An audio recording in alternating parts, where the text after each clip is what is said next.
A Justiça do DF decidiu que um inquilino, olha essa história, eu nunca tinha visto isso, vai ter que ressarcir o dono de um imóvel que ele alugou no Parkway por conta da retirada de uma jabuticabeira do local sem autorização.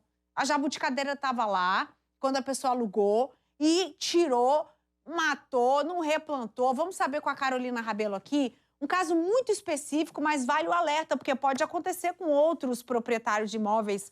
É ou não é? Quer dizer que o inquilino tirou a jabuticabeira e vai ter que pagar por isso? É isso mesmo, viu, Neile? Esse caso foi bem aqui pertinho da gente, em uma casa no Parkway, aqui perto de onde nós estamos. E isso pode sim acontecer, inclusive nessa situação, o inquilino disse o quê? Que queria construir uma piscina, eles conversaram sobre essa construção e chegaram até a entrar no consenso ali para poder dividir os gastos dessa piscina. Então eles dividiram todas as despesas, mas o proprietário do terreno informou o seguinte, olha, pode construir desde que o meu pé de jabuticaba ali, que tem um apego emocional, um valor emocional, familiar para toda a família que está ali há mais de 30 anos, continue no lugar. Esse foi o combinado, só que não foi bem assim que a história aconteceu e justamente por isso, então, ele foi condenado aí para pagar e ressarcir o proprietário desse imóvel, viu? Mas é justamente isso, para explicar o que é direito de quem nessas situações, que a gente vai conversar com uma especialista, com a advogada especialista em direito condominial, a Solange de Campos. Solange, bom dia, obrigada pela participação conosco aqui no DF no Ar, na Record TV Brasília. Explica pra gente então, a gente falou sobre esse caso específico que foi aqui no Parkway, perto de onde nós estamos. Foi a situação de um pé de jabuticaba, mas isso pode servir para qualquer outra situação? Bom dia. Bom dia. Sim, de acordo com a lei, que seria o Código Civil e a lei do inquilinato, o locatário ele deve entregar o imóvel da mesma forma que ele recebeu, independentemente disso estar ou não no contrato. Então, se ele recebeu com um pé qualquer pé de fruta ou árvore, ele deve entregar com aquele pé de fruta. Caso queira remover, alterar alguma coisa no imóvel, ele tem que ter autorização expressa do proprietário do imóvel, que é o locador.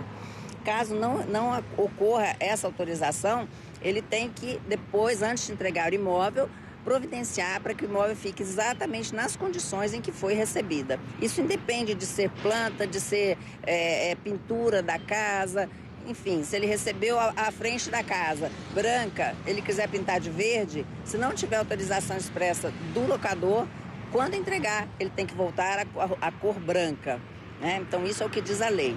Ou seja, essa autorização precisa estar escrita ali para todos terem ciência mesmo e ter alguma comprovação. Para modificar o imóvel, tem que ter uma autorização escrita. Não precisa estar escrito que ele tem que devolver da forma que ele recebeu, porque isso a lei mesmo já prevê. Nesse caso, o inquilino diz que no momento da construção da piscina percebeu uma falha ali e por isso ele precisou retirar o pé de jabuticaba. Mesmo assim, ele não poderia então ter tirado esse pé.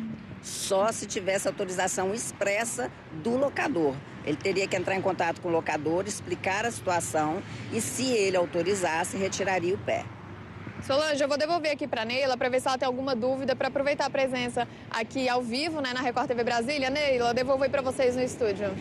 Quando o inquilino, por exemplo, decide fazer alguma benfeitoria no imóvel, isso pode ser descontado também do valor do aluguel, tirando a história da jabuticabeira, tá? Vamos fazer de conta ali que teve uma obra na piscina, construiu uma piscina e por isso tirou a jabuticabeira. Se não tivesse a história da jabuticabeira, como é que fica o pagamento que o inquilino fez dessa piscina? É uma benfeitoria, como é que negocia isso?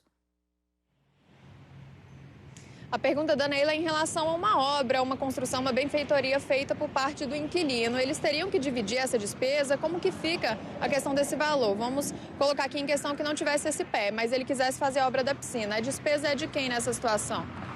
No caso de uma piscina, como é uma obra que ela não é nem útil e nem necessária, a despesa teria que ser totalmente do inquilino.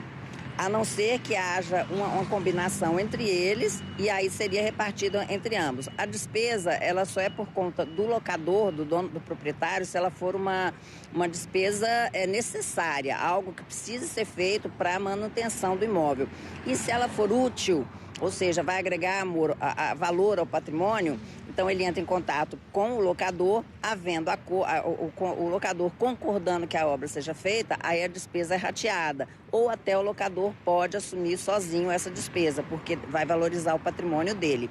Mas no caso de uma uma reforma voluptuária, ou seja, que não é necessária nem útil, é apenas para termos de estética ou de lazer, aí é exclusivamente de quem está fazendo. E no caso de uma piscina, ele teria que ter a aprovação do locatário, porque muda, do locador, aliás, porque muda a estrutura do imóvel. Solange, muito obrigada pela participação conosco aqui no DF no Ar. Então é isso, Neila, a gente percebe então que tudo é conversado, mas é claro que tem que ter ali acesso às questões contratuais, né? Tá certo, se o apartamento não é meu, qualquer coisa que eu for fazer, eu tenho que perguntar pro dono. Se ele não concordar, eu não posso fazer. Obrigada, viu, Carol? E agradeço a entrevistada também pelas dúvidas que ela tirou aqui.